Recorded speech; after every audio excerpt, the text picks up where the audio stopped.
Fala, que conecta.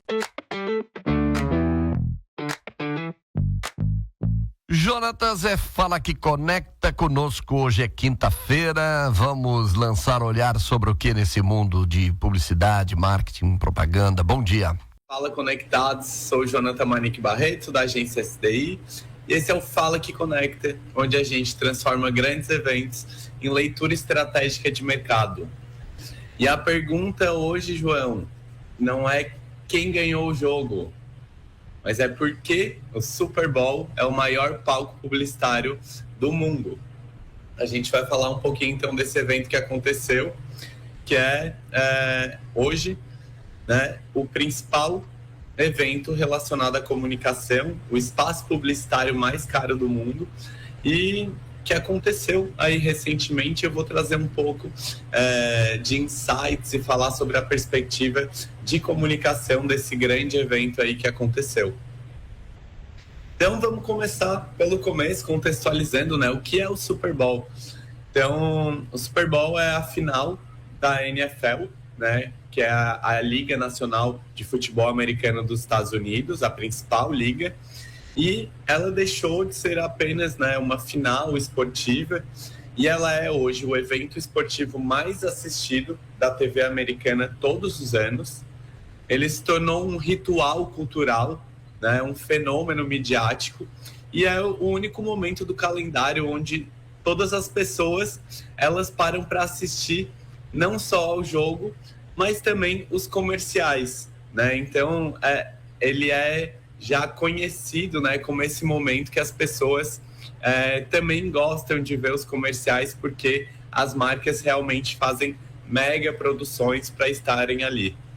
Né? Então, historicamente, ele nasce lá em 1967, né, com a decisão entre duas ligas rivais, e hoje é um evento que movimenta bilhões de dólares, ativa mercados globais e transforma a publicidade em entretenimento.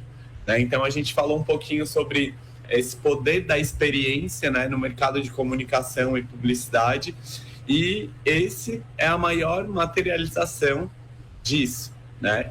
É um raro momento onde a audiência massiva está ao vivo acompanhando, então tem uma atenção concentrada e uma relevância cultural simultânea, porque já virou uma tradição, né? Então, esses fatores juntos é de fato uma mina de ouro para alguns anunciantes. E por que, né, o Super Bowl é o comercial mais caro do mundo, né? Então, o Super Bowl ele não vende mídia, né? Ele vende essa atenção coletiva sincronizada, que hoje em dia é muito difícil. E o valor médio de um comercial de 30 segundos em 2026 fica na faixa de 8 a 10 milhões de dólares, né? E isso é só o valor pelo espaço. Mas geralmente as marcas que anunciam ali, né, elas investem em produções cinematográficas, em celebridades, estratégias digital pré e pós-jogo, compra de mídia complementar e principalmente uma dinâmica de relações públicas muito forte. Então, a gente já viu assim um único comercial podendo facilmente passar de 20 a 30 milhões no total de investimento para a produção. Então, por quê, né? Porque ali a gente compra então esse alcance imediato, essa repercussão orgânica, né? Uma cobertura espontânea da imprensa e esse impacto internacional, já que ele é transmitido para o mundo inteiro, né? O Super Bowl é o único lugar do mundo, assim, talvez como o BBB está para o Brasil, onde a publicidade ela vira assunto no dia seguinte e ela repercute aí alguns dias após o evento. E além, né, das propagandas que são tão esperadas, o show do intervalo também garante essa audiência, né, que é muito mais que entretenimento.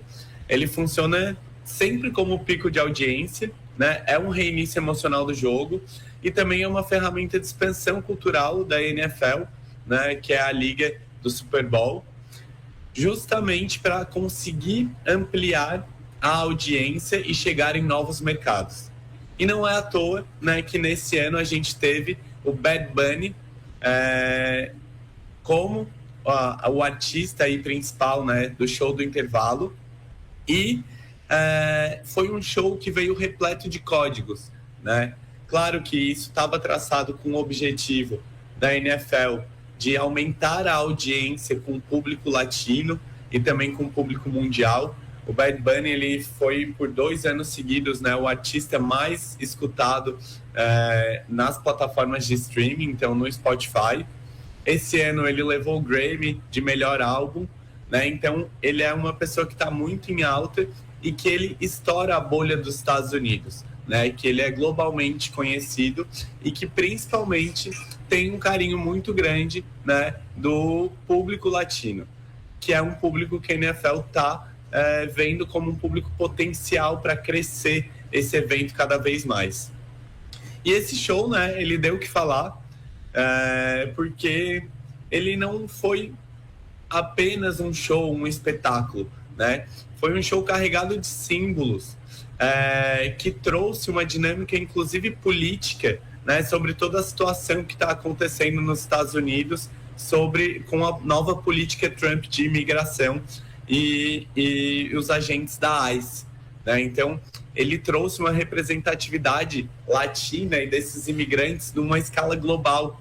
E ele fez um show que é tradicionalmente o principal show dos Estados Unidos, então que ele é marcado pela bandeira americana. Ele fez um show majoritariamente em espanhol, né? Isso muda totalmente a narrativa, né? Que deixa de ser totalmente americano e ele passa a se tornar um evento latino global. Ele trouxe ritmos urbanos, referências porto-riquenhas, que é o país de origem dele, né? E uma identidade visual totalmente latina. Então, ele quebra uma expectativa, né? O Super Bowl tradicionalmente entrega ou rock clássico ou um pop mainstream, assim, que está muito ouvido, e ícones geracionalmente consolidados, ou seja, né, pessoas que elas atingem diferentes gerações. E o Bad Bunny, ele representa a dinâmica do streaming, né, da cultura da geração Z, cultura digital, da música latina globalizada. E isso também reposiciona o evento com uma característica um pouco mais jovem e mais conectado com as tendências globais, né? Então, essa estratégia deu muito certo, né? Foi o segundo Super Bowl mais assistido da história do Super Bowl, que acontece desde 1967, com uma audiência aí que chega a quase 130 milhões de pessoas ao vivo acompanhando essa produção, né? E trazendo um debate cultural, falando de representatividade latina, identidade global e globalização da música, né? E chega a desafiar politicamente, né, o presidente Trump, que não queria que essa apresentação acontecesse, mas, né, o show business e a audiência falou maior. Então, isso mostra, né, mais uma vez essa dinâmica, né, de os eventos conectados com experiência e também os códigos culturais que são tendências no momento, usado a favor da mídia, né, usado a favor da audiência. E como que isso repercute de alguma forma, o que o Brasil aprende com isso, né?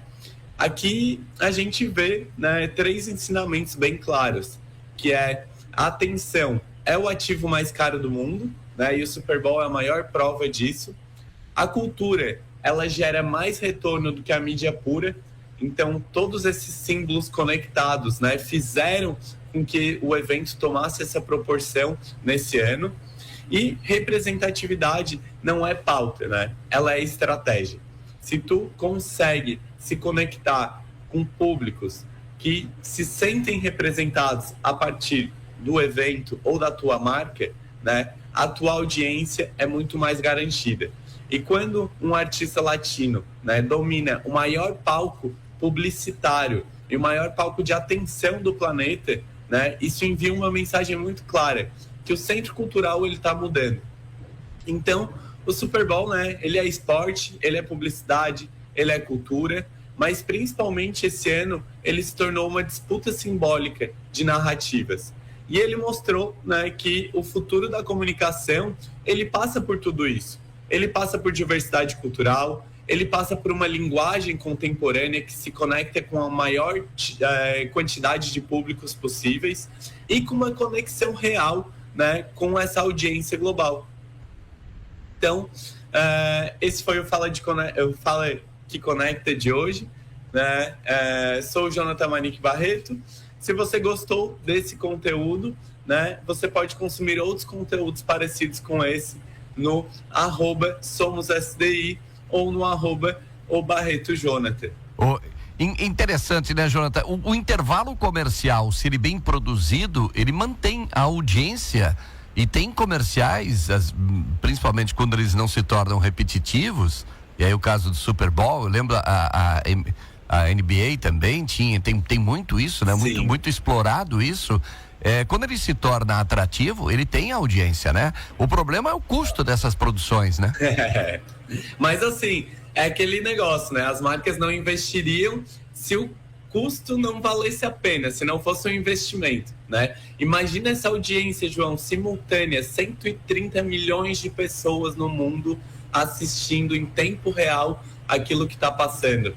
Então, claro que é uma produção muito cara, né? Poucas marcas têm o fôlego financeiro, né? E essa cultura de investimento para estar dentro de um espaço como esse, mas certamente ele traz muito retorno, né? E é por isso que o espaço, além de ser o mais caro do mundo, ele também é o mais disputado, né? As marcas sempre estão ali brigando para estarem nesse espaço, porque de fato é um espaço que traz retorno.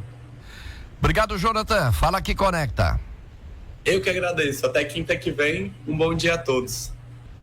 Você ouviu Fala que Conecta, um papo sobre comunicação, marcas e negócios, de quem entende, para quem faz acontecer. Todas as quintas, às 9, seu encontro marcado, no programa João Paulo Messer, com Jonathan Manique Barreto, da agência SDI.